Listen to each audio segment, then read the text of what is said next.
you can still go on.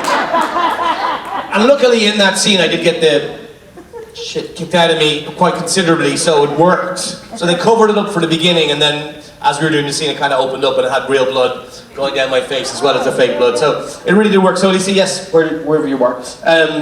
That was possibly the sorest I have ever been on. Because your adrenaline takes over too, so you're doing all this physical thing and you're throwing yourself into things. So it's like, it's as close to a real fight without the actual battle damage. And you got the real battle damage. So your adrenaline's here, and then it's when the adrenaline drops, like your whole system is out of whack for a couple days, as well as not feeling all the exertion you actually did. By the way, you killed it in that, man. Thanks, you killed it. So good. It's great fun, great fun. Thank you, Lisa. Hi. Hello. Bit of a side note, kid in the front who's 15, I'm 15 too, you're not alone.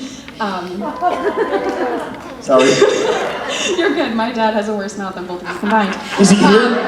Well, he's in the hotel, but I have a same amount of language as him sometimes. Anyways, if you guys could kind of do like a French mistake episode with Ketch and Mick, what do you think they would do first in this world, and what would you guys do if you were in the British Military and had access to all the infantry and armor? So this is where, in the French mistake, the characters came into the real world, right? And it was like it wasn't the Freaky Friday, but it was like they're out in the world of the acting world, and you see them on set, right? Well, I think Ketch would be amazed at how many arms he could get in America, just going down to your house of guns. He'd be like, I like it here, it's quite lovely. Oh, and I can actually shoot real bullets, huzzah. And then I think there's places in Vegas and Texas where you can like shoot bazookas and crazy ass firearms. So I think it would be a Ketch Road show, you know, he'd rent himself a nice car, a black car, and plays jazz, and then go shoot shit. It'd be like gun tourism for Ketcheroo. But he would realize that very quickly in the real world you can't kill people without the FBI and the CIA looking for you. Right?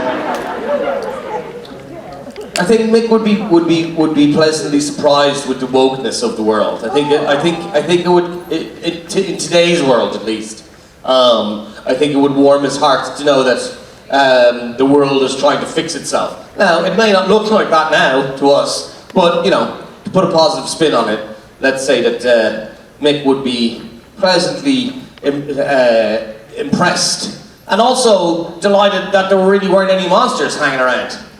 You know, it's like, oh, it's just... You don't watch enough Netflix true crime series, there's monsters everywhere. Sorry, that got weird, I apologize. Enjoy yourself, by the way. And then if we were looking for you for filming, if you're like, well, where's David Hayward's Ketch for filming? You'd be like, oh no, he's in Vegas. We just got to drive to Vegas to find him. He's driving a tank right now. He's driving a tank outside of Vegas. Yeah. And then we'd have to meet each other, right? That had happened in the French mistake? Was it the French mistake when the actors met the characters? Or did they never meet up? They were always like... No, they did meet up. They met Misha. They right. Yeah. And Misha's doing a parody of himself as Misha Collins as the celebrity. Yeah, that's great. That's a great episode. One of my favorites. That's a great question, but it's like... It's just like if I met Ketch, I would be terrified. And then I'd be like, there's this guy on my Christmas movie that's murdering the whole crew.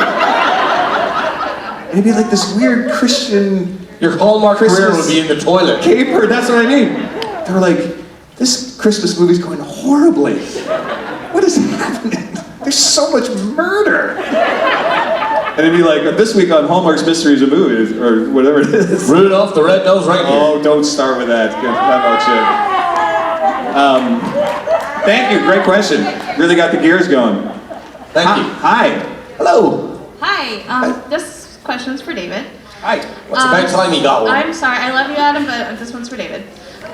So a couple years ago you did State Farm commercials as a sport agent. Yes. How would you imagine Ketch as a sports agent?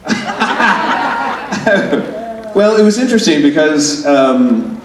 He's no Jerry Maguire, that's for sure. Well, it was so interesting because the look was so similar. Like, it was sort of... It was kind of nice because Ketch... I don't know if you football fans here or watch a lot of football like 2 years before the pandemic. Come on, do you not know the Supernatural fan? But Yeah, I did this character named Gabe Gabriel, who's basically like the sad, vulnerable, but very enthusiastic version of Ari from Entourage. And he was this kind of douchebag sports agent, but he's like, he just really wanted to be liked by Aaron Rodgers and Patrick Mahomes, so he's like trying to be the super agent. But if Ketch was in that role, it would just be a lot of silence. It would just be a lot of, hello, Aaron. How are you? Oh, you're choosing your State Farm agent over me. He shall die. I think you probably would have killed Aaron Rodgers. And people were like, and State Farm would be like, why is our market share plummeting right now? Okay, quickly, we have one more. Mine's really funny. In the event that Ketch and Mary were on a date and Mick was third wheeling, what would happen? Mick would be getting laid that night.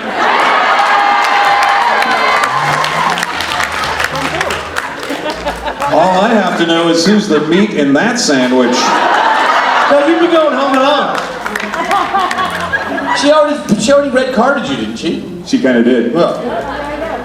So that's what in my mind what would happen. Oh, we've got more questions. I'm sorry, guys. We'll leave them for tomorrow. We're back tomorrow and we can answer some more. Hopefully. Thank you guys for all of it. Thank you so much.